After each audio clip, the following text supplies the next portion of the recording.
I want to share one of my favorite summer stories with you. It's called Summer Vacation.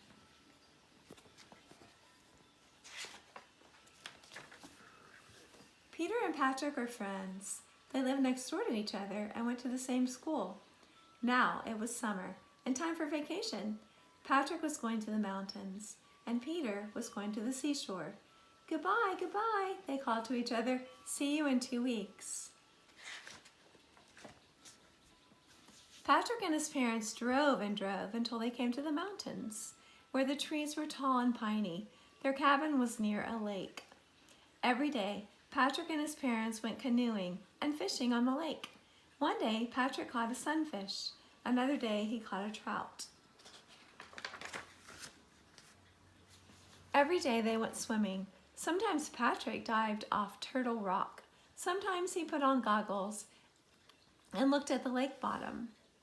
Every day, Patrick took home a smooth stone from the lake shore. One day, he found a gray stone with red speckles. Red is Peter's favorite color, he thought. I'll save this one for him. Patrick had a pup tent. His father helped him set it up. Patrick put his sleeping bag and canteen in the tent and pretended he was camping. At bedtime, though, he liked to sleep in his own bed in the cabin. Every night after supper, Patrick lay in his hammock and looked up at the sky through the trees. He thought about his treehouse, where he and Peter played together at home. He missed Peter, but he knew that he would see him soon. On the last day of vacation, Patrick and his mom and dad climbed a mountain. Patrick found a stick that helped him climb the steep parts. At the very top of the mountain, Patrick and his parents had lunch.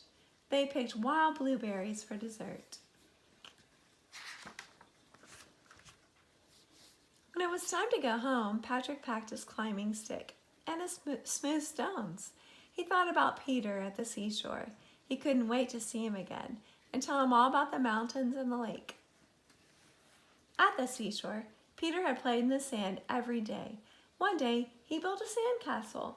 It was very big, with lots of tunnels and turrets. He put sticks of driftwood on the turrets to make them taller. One piece of driftwood looked like an old man's face.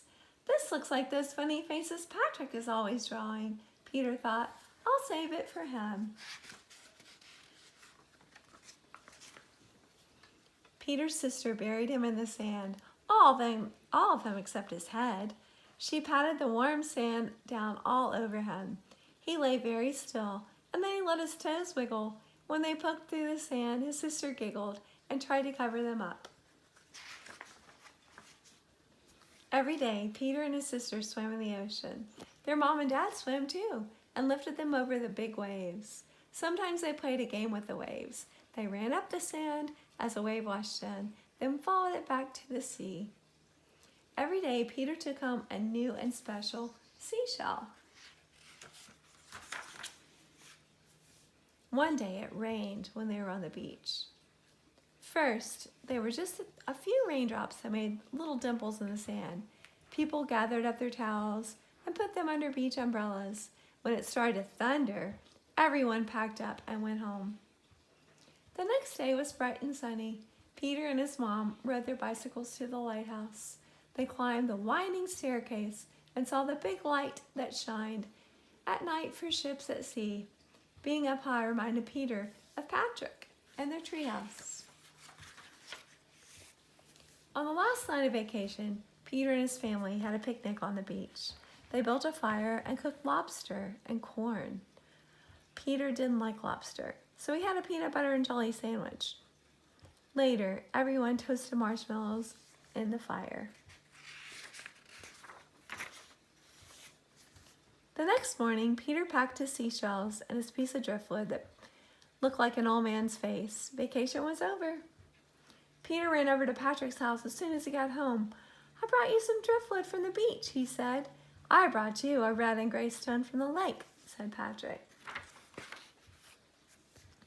Vacation is nice, said Peter, but I like coming home too. I missed our treehouse, said Patrick.